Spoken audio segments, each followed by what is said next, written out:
Rapaz, eu vou ser bem sincero com vocês. Eu não tava esperando nada dessa saga do Super 17. Primeiramente porque o nível do GT é bem baixo, conforme eu já expliquei nos vídeos anteriores aqui dessa série. Segundo porque o arco de Super 17 é considerado o pior dentro dessa obra que já tem um nível bem baixo. Então é realmente complicado criar expectativas. Mas eu digo sem medo de errar, a saga do Super 17 me pegou de surpresa. Eu não esperava que ela fosse dessa maneira. No caso, eu obviamente não estou dizendo que fui positivamente surpreendido. Na verdade, eu achava que esse arco seria ruim, mas não esperava que ele fosse a maior propaganda enganosa da história dos animes. Vamos lá então, analisar mais uma vez o Dragon Ball GT para ver o que sai daí. Aliás, apesar de tudo, a ruindade dessa saga nos ajudará a entender alguns elementos positivos da franquia. Vamos usar os erros dela para explicar, por contraste, alguns mecanismos positivos vistos em outras partes de Dragon Ball. O arco do 17 é bem curtinho, tendo apenas 6 episódios. Tecnicamente são 7, mas o primeiro é um, entre aspas, filler, então o deixemos de fora. Apesar disso, o principal problema dessa saga é o fato de que ela praticamente não tem roteiro. Esse é o fundamento de eu dizer que é o maior estelionato da história dos animes. Mesmo com apenas 6 episódios, a real é que quase tudo o que está ali é enrolação pura e simples. Os caras fizeram uma força absurda para conseguir gerar um arco de 6 episódios, porque se nós fôssemos espremer e tirar só o que é essencial para a saga, dava sem brincadeira nenhuma para contar a história toda em um episódio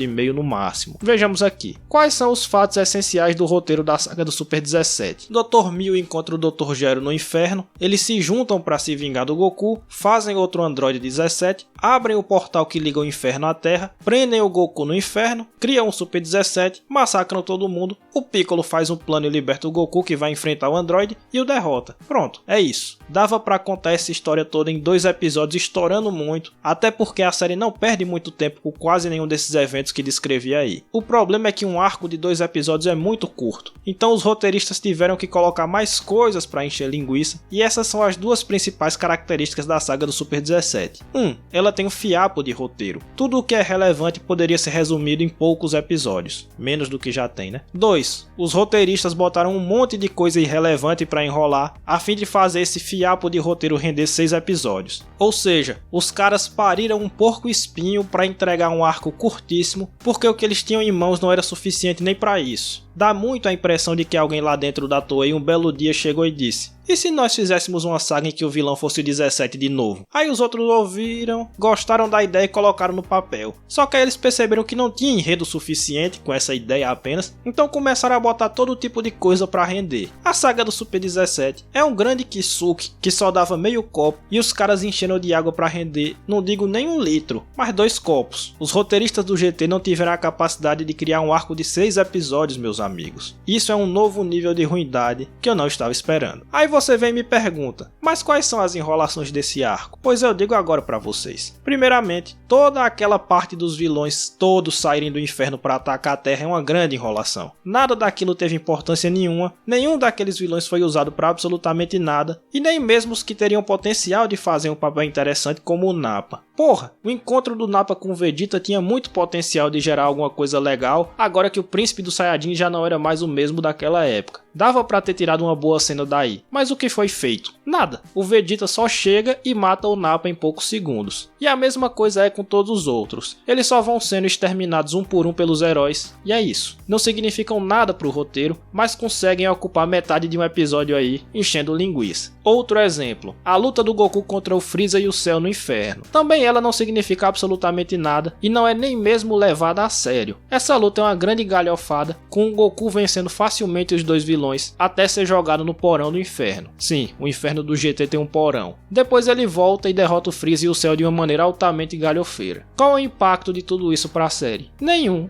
Mas já encheu outro meio episódio. Aliás, essa cena do porão do inferno é já uma enrolação dentro da enrolação. Ela também não acrescenta nada à luta principal, que já não acrescentava nada pra saga. Os caras encheram tanta linguiça que chegaram no ponto de fazer o Inception. É uma enrolação dentro da outra enrolação. É uma doideira pura. Vamos para mais exemplos. Aquela ceninha do Ema Daioh dizendo que não poderia levar o Piccolo ao inferno, só pra fazer o Namekusei Jin ter que destruir o paraíso pra aí sim ser finalmente mandado pro inferno, também é uma enrolação. enrolação. Mais uma, a demora de o Piccolo conseguir abrir o portal do inferno para a Terra apenas por não estar conseguindo acertar o timing com o DD, também é encheção de linguiça. Nada disso tem nenhum propósito narrativo, nenhuma razão de ser. Esses obstáculos não têm um peso real na história. Você percebe que eles só estão enchendo linguiça. Essas coisas só estão ali para passar o tempo e fazer o espectador de palhaço. E aquelas cenas da Tite e da Videl decidindo do nada que vão pro campo de batalha ajudar a salvar a Terra. Essas aí não fazem nem o mínimo de sentido, mas ganham tempo, que é uma beleza. Então, amigo, no fim das contas, a saga do Super 17 é isso. Uma grande propaganda enganosa. Você comprou o sanduíche e só vê o papel. Eles nos prometeram que tinha uma saga ali, que tinha um enredo, mas não tinha. Eles só vão jogando uma coisa por cima da outra para ganhar algum tempo e entregar qualquer coisa para tu assistir aí. Isso aí não é nem enredo, porque a maioria dos eventos não está conectada. A maioria dessas coisas que a gente botou, que eu apontei agora, não tem ligação com a história central. E nem história, porque nada disso é interessante, nada disso tem impacto nenhum e nem gera a vontade de saber o que vem a seguir. E aí tem o seguinte, como eles não têm nem roteiro nem história, eles tentam causar comoção na audiência com fanservice barato. Então esse arco está lotado de cenas que remetem a cenas da franquia original. Assim é que o Freeza é cortado ao meio de novo, que o céu é destruído por um Kamehameha da mesma forma que foi na saga dos androides, que a 18 dá um chute no braço do 17 igualzinho ao que ela deu no Vegeta, que o Goku derrota o Super 17 com um golpe idêntico ao que ele deu no Daimao, e etc. É uma maneira de dar biscoitinho pro fã, já que eles não conseguiram entregar um roteiro de qualidade. Infelizmente para eles, eu não gosto de biscoitagem, então eles fizeram foi perder mais pontos comigo com essa bobeira. Beleza, já entendemos que a saga do Super 17 é uma grande fraude. 90% do que tá ali não serve para nada e não significa nada. Mas e o 10% que tem propósito? É bom? Não. Veja você que aqui, assim como nas demais sagas do GT, as justificativas que os roteiristas arranjaram para os eventos centrais do arco são mal feitas. Vocês lembram da saga da busca pelas esferas, na qual eles tiraram do nada aquela ideia de a Terra ser destruída, porque se não fosse assim não haveria aventura? Ou da saga do Baby, na qual o Trunks não destruiu a máquina na qual o Baby estava sendo gestado, apenas porque não deu na telha dele, porque se ele tivesse agido de maneira lógica não haveria saga Baby? Pois é, aqui temos coisas desse tipo. Olha só. Eu juro que eu não ia reclamar da justificativa que eles deram para os vilões conseguirem abrir o portal do inferno. De verdade mesmo, eu não ia dizer nada. Mas os roteiristas parece que imploram para você esculachar. Eu ia deixar passar batido, mas não posso, porque os próprios escritores usaram essa cena na qual os vilões abrem o portal como justificativa para o Piccolo conseguir fazer a mesma coisa alguns episódios depois. E aí cai naquela coisa. Criar problemas para os heróis de maneira forçada até se aceita. Agora, que os heróis resolvam os problemas e conflitos da história por meio de conveniência de roteiro é um defeito grave. Mas aqui, a conveniência da solução dos heróis está diretamente ligada à conveniência que foi usada em primeiro lugar pelos vilões. O texto, a fala do personagem remete a isso. Eles não abriram lá, então a gente consegue abrir aqui também. Então o que é que eu vou fazer? Eu vou passar a mão na cabeça das duas cenas? Claro que não. Eu vou esculachar as duas cenas. Esse lance de o 17 criado no inferno conseguir se conectar com o 17 da Terra e assim abrir o portal, simplesmente não faz o menor sentido. É uma ideia tirada do absoluto nada e não tem lógica, até porque o 17 do inferno é um robô criado do zero. Ele não tem nada a ver com o androide de base humana que existe na Terra, fora o fato de terem a mesma aparência. Os roteiristas não tiveram nem o cuidado de dizer, sei lá, que esse novo agora foi feito com material genético do antigo que o Dr. Gero teria por algum motivo, ou alguma coisa nesse sentido. Não, os dois são Android 17, essa é a ligação deles, e agora eles conseguem se conectar para abrir o portal entre o mundo dos vivos e o mundo dos mortos. E é assim mesmo. Assim tá fácil, não tá não? Aí depois vem a cena do Piccolo, que é pior ainda. O que cacete o Piccolo tem a ver com o Dendê, fora o fato de ambos serem Namekuseidins?